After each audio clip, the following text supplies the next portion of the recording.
Olá, começa agora o programa Trabalhador em Foco. Esse programa que é uma realização do Movimento Sindical de Petrópolis através da união de diversos sindicatos que fazem com que eu tenha a oportunidade de levar para você aí de casa informações precisas e relevantes sobre o dia a dia de todos nós trabalhadores. Muito mais que trabalhadores, cidadãos. E hoje, muito mais do que só cidadãos, vamos falar um pouco sobre família. Afinal de contas, e em via de regra, a gente primeiro está na família para depois a gente pensar que a gente tem que virar trabalhador. E é por isso que no programa de hoje eu tenho o prazer de conversar com a advogada Railana Santana Faraco e a gente vai falar sobre alienação parental. O termo já está começando a ficar entendido pelo coletivo, por todo mundo um pouquinho. Mas hoje a gente vai entender de que forma que essa situação jurídica se potencializou na pandemia. Olá, doutora, boa tarde. Boa tarde, Carla. Obrigada pelo espaço. Na verdade, nós é que agradecemos a sua disponibilidade de tempo para falar com a gente um pouquinho. Vamos começar pelo básico, Railana, por gentileza. Queria que você explicasse para quem não tem a mínima ideia do que é, o que significa na prática alienação parental. Então, falando de uma forma simples para que todos possam entender, seria uma campanha motivada pelo genitor alienador a fim de que gere na criança, ou seja, no filho. Eu falo criança porque essa alienação ela pode se dar por quem detém a guarda, ela pode se dar por um avó, por um parente, enfim. Então, para que gere nessa criança ou no adolescente um sentimento de aversão em relação ao outro genitor. Ou seja, é uma interferência psicológica que causa um prejuízo na manutenção ou no próprio estabelecimento da relação do vínculo afetivo. Perfeito. Na prática, um pai ou responsável legal está falando mal do outro para a criança que não consegue fazer um julgamento por si só. Levando para um linguajar menos do direito e mais do mundo, a gente está falando disso, né? É verdade. Só que o que me preocupa, Carla, é que não é apenas um falar mal, mas um falar mal que causa essa criança, que causa alguém que está crescendo, formando sentimentos, convicções, personalidade, que você está sendo abandonado, que você está sendo rejeitado, que a outra parte não gosta de você, que você está sempre em último plano. Então você vai crescendo com esse sentimento de ser deixado de lado. E a pergunta é, o que isso pode causar na criança? Perfeito. O que isso pode gerar na vida adulta dessa criança? Essa é a grande questão da alienação parental, esse sentimento que a criança carrega e que ela leva consigo. Maravilha. Como é que, de fato, a alienação ela pode ser caracterizada? Ou seja, quais são os exemplos práticos que a gente pode entender para poder diagnosticar que o que a gente está fazendo é alienação parental ou o que o outro está fazendo próximo da gente é alienação parental? Então, eu vou trazer até casos práticos dos quais eu já trabalhei. Por exemplo, a criança, quem tem a guarda, nesse caso que eu vou falar, é a mãe. E aí o pai tenta exercer o seu direito de visita, tenta exercer o seu direito de pai, e a mãe sempre causa algum embaraço. Fala para o pai, hoje a criança não pode, tá com problema, tá com dor de barriga, tá passando mal. E fala para a criança, ó, seu pai vai vir te buscar. Então se arruma, se prepara, que daqui a pouco ele passa aqui. A criança, ela fica esperando alguém que nunca vem, alguém que nunca vai chegar. E aí depois a mãe joga, quando eu falo mãe, eu tô falando nesse caso específico que tem a guarda, mas isso pode ser feito de forma reversa. E aí a mãe fala, poxa, seu pai não veio, ele deve ter coisa mais importante para fazer. E aí isso fica gerando naquela criança uma expectativa, frustração, expectativa, frustração. E aí o pai é visto como monstro, como alguém que não ama, como alguém que não dá importância. Um outro caso assim muito emblemático, foi um processo bem difícil, era o caso de uma criança bem pequena, aproximadamente 4 anos de idade, a mãe também detinha a guarda e a mãe proibia ela de ir ao banheiro quando estivesse na companhia do pai. Tudo isso para quê? Para que essa visitação fosse mais curta. Essa visitação ela não ocorresse o dia todo. E aí o pai, você oferecia alimento, não quero. Oferecia isso, não quero. E o pai, nossa filha, você não vai ao banheiro, você não come nada. E a criança sempre negando, mas não falava que a mãe que induziu aquilo. Quando o pai, desesperado, já levava a criança para a mãe, acabava a visita ali por ver que a criança estava desconfortável, antes dele entregar a mãe, a criança fazia xixi na porta da casa, que ela estava segurando por muito tempo, em decorrência do que a mãe trabalhava na cabeça dela. Então, assim, foram envolvidos vários psicólogos a fim de que essa ideia, essa formação já construída fosse desqualificada. Perfeito. Na sua fala, você falou sobre direito de guarda, ou seja, é aquele que detém a guarda e os cuidados dessa criança. A gente vive numa sociedade que pressupõe, pelo menos essa é a sensação que eu, jornalista, tenho, mas parece que inconscientemente pressupõe-se que o direito de guarda é feminino. E eu queria que você falasse um pouquinho sobre isso. Esse direito de guarda, ele é de fato feminino? Ele é dos pais? E como é que é estabelecido esse direito de guarda? Então, o direito de guarda, ele é de quem quer regularizar a guarda em si. A lei dispõe que a guarda tem que ser da mãe? Não, a lei não dispõe. E, de fato, o que você falou é realmente uma coisa muito interessante que a gente vê em muitos tribunais e que hoje estão tomando uma proporção diferenciada do que sempre existiu. Nós sempre ouvimos falar que a guarda é da mãe, muito difícil tirar uma guarda de uma mãe. Era assim de forma automática? Acho que pela figura materna, ser o porto seguro, ser alguém que larga qualquer coisa para ficar com o filho, abre mão de relacionamento, abdica de profissão, a fim de ser mãe. Mas de algum tempo para cá isso tem mudado. Hoje em dia, para se analisar e estabelecer uma guarda, primeiro deve-se observar a segurança da criança ou do adolescente. Porque quem detém a guarda detém um cunho moral, educacional, um cunho de guarda em si, né? O que a própria palavra já diz, você resguardar alguém. E não adianta você dar essa guarda a quem não tem essa responsabilidade de propiciar a criança e o adolescente tudo aquilo que é necessário. Então, hoje, os juízes, eles têm, de fato, se inserido na vida da criança, entendido o comportamento da criança, para qual casa ela vai, o que tem para oferecer, porque a prioridade não deve ser eu gerei, eu tenho que ter a guarda. Não, a prioridade deve ser qual é o melhor lá para essa criança conviver, crescer, se estabelecer vínculo. Então, isso hoje tem se observado, não é mais algo automático. Eu gerei, eu tenho a guarda, ninguém tira. Não, hoje é a observância do cuidado de quem tem como melhor fornecer à criança tudo que ela necessita. Muito interessante. Então, fazendo um paralelo, se eu sou mãe, estou num relacionamento com esse pai ou outra mãe, né? Ou sou pai e tem outro pai, mas, né? Para a gente entender essas múltiplas vertentes dos relacionamentos, eu não posso ou não deveria, em via de regra, dizer não, é meu filho, coloquei embaixo do braço e vou me mudar de casa, vou me mudar de cidade, sem que haja uma negociação formal. Sim, até porque o filho não é de um, o filho é de ambos. Então, deve haver essa negociação.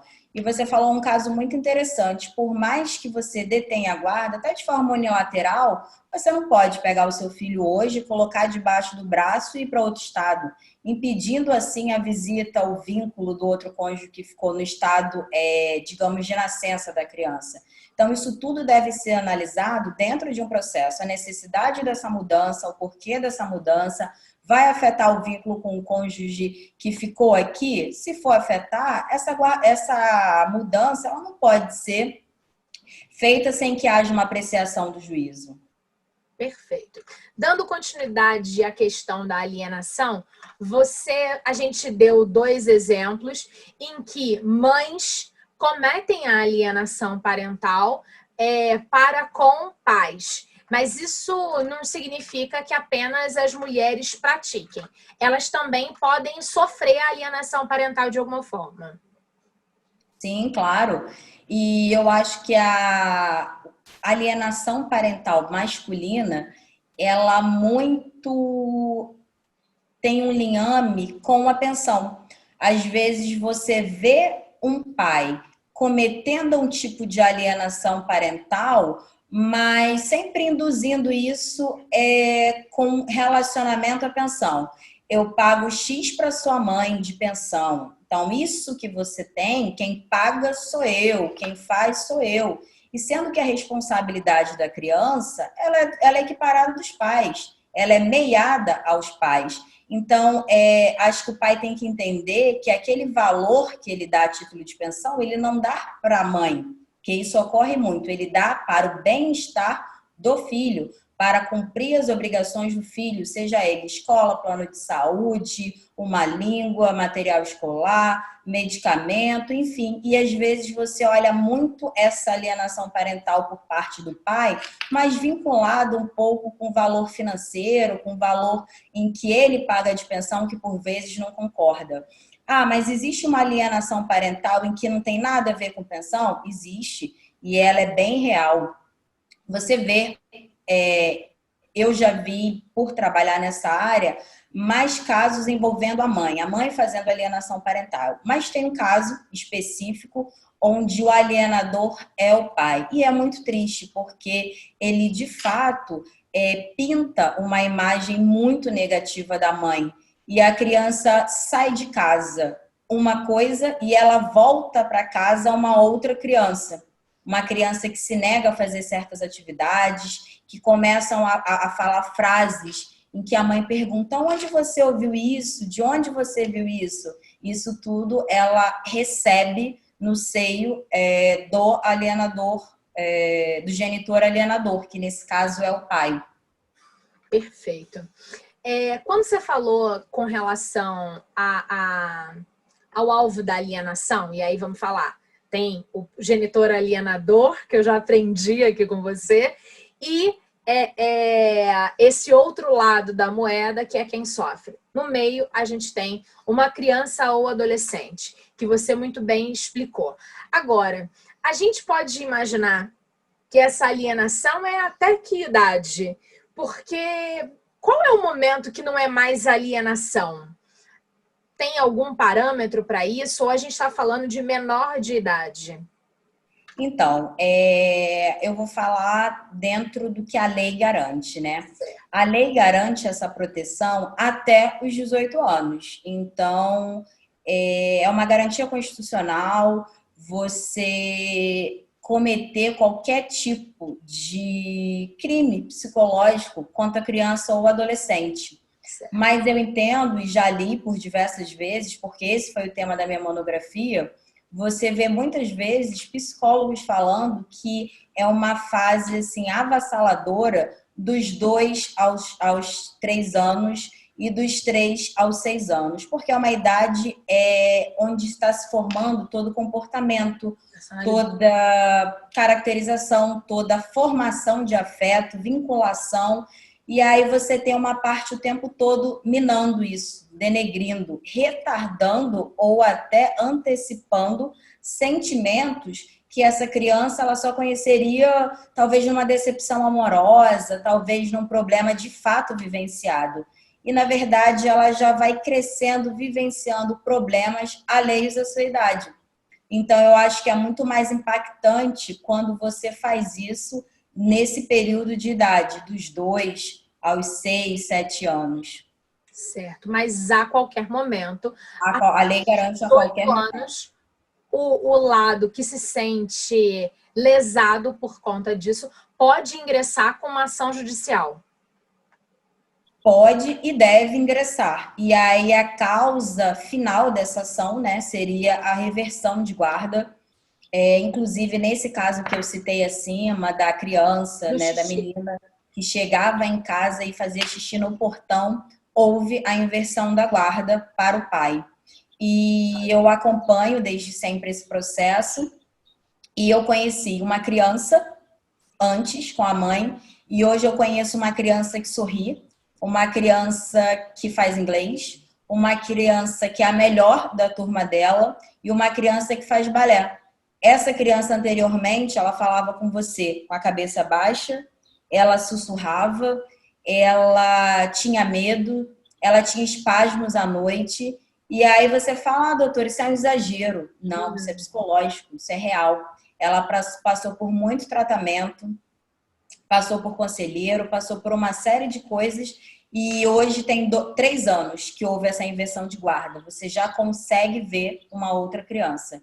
Que ótimo. E interessante isso. Agora, sempre que eu tenho a oportunidade de gravar e de conversar com advogados, eu sempre me preocupo com uma questão. A percepção que eu tenho da justiça é que a gente tem que juntar provas. A gente não pode só chegar lá e dizer assim, seu doutor juiz, o outro lado está fazendo alienação parental. Para isso é necessário que a gente prove o que a gente está falando.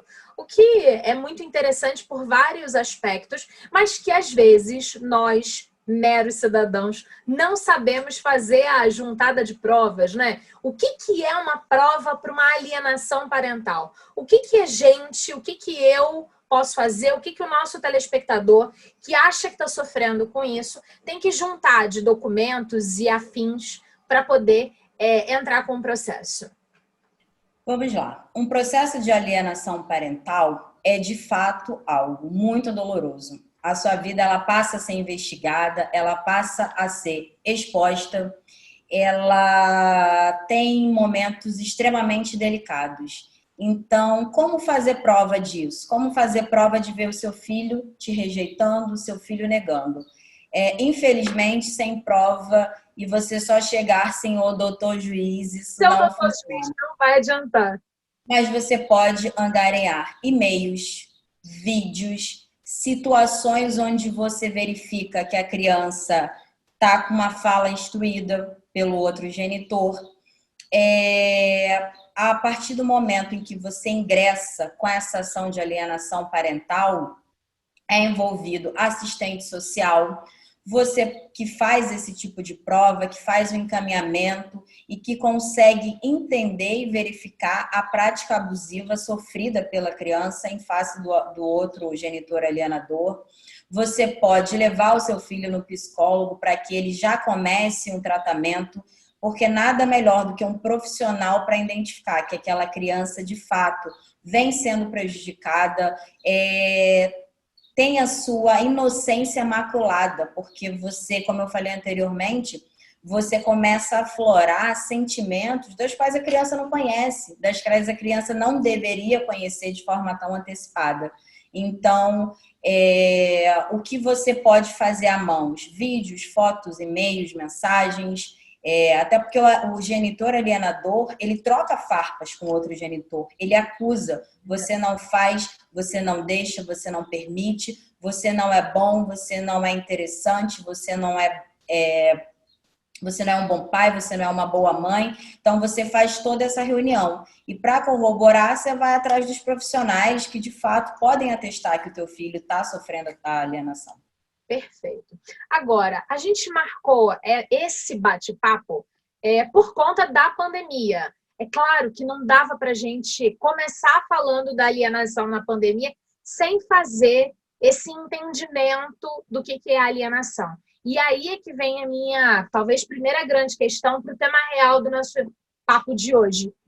Qual é a questão da alienação parental com a pandemia? Por que teve aumento? O que a gente está o que você, enquanto advogada, está percebendo com relação a esse momento que a gente viveu, que era aí do isolamento mais duro, e agora, nesse momento, ainda com pouca flexibilização?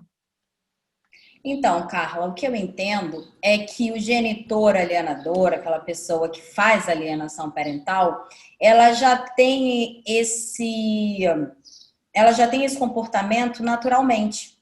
Ou seja, sem nenhum tipo de problema. Agora, com problema novo, uma doença, a pandemia, da qual nós nós não temos a percepção de aonde ela pode chegar, foi instituído que crianças deveriam ficar mais resguardadas, sem poder ir à escola, sem poder ter contato com os amiguinhos, sem poder ter contato, às vezes, com outros membros da família. Então, a criança ela fica mais ligada ao genitor alienador, porque é quem detém a guarda, é quem faz esse tipo de manuseio psicológico na criança. Por conta disso, o genitor alienador, ele já esbarra no não vou poder deixar ir para sua casa hoje por causa da pandemia. Eu não vou expor o meu filho ao Covid-19. Só que nós temos que entender que, além da pandemia, você está tratando do psicológico de uma criança. E, às vezes, você proibir, já tem tantas proibições, não pode estudar, não pode ter outros amigos, que, às vezes, não ter a companhia do pai ou da mãe, isso causa ainda mais uma dor desnecessária. Então, eu acho que a palavra a ser usada é o bom senso. Olha, ela pode te visitar desde que você não aglomere a casa com muitas pessoas, você tome todos os cuidados, ela use máscara, passe álcool, faça o que a Organização Mundial de Saúde vem nos instruindo a fazer. Só que para o genitor alienador, isso jamais ocorrerá, porque é o momento perfeito em que ele pode se escorar numa desculpa conhecida e sabida por todos para negar essa visita, para negar esse acesso a outro genitor. Fantástico. Acho que a gente também precisa entender que bom senso não é uma palavra que deve caber na cabeça do genitor alienador, né? E quando a gente percebe que o bom senso está perdido, já tem que se olhar, qualquer que seja a situação, um pouco mais de lupa, um pouco mais de perto. E aí eu queria entender o seguinte, por conta da pandemia, houve alguma sentença, alguma comunicação, alguma fala do judiciário a respeito especificamente de direito de visita e todas as questões relacionadas a isso? Ou nós ficamos muito à mercê do bom senso? Eu vou falar por experiência própria. Eu não vi, se existiu, eu não verifiquei, não tive acesso ao judiciário se manifestar. As visitas estão regulares. Porém, eu tenho um caso de alienação que está em andamento e o genitor que sofre essa alienação falou: doutora, não consigo pegar meu filho, eu não consigo fazer sequer videochamada. Videochamada não passa Covid. Porque, no caso, a mãe tem a guarda, a mãe fala que é prejudicial e que no momento em que eu faço essa videochamada, eu estou deixando meu filho muito mais infeliz, triste, porque o meu filho não pode estar presente. O que nós podemos fazer?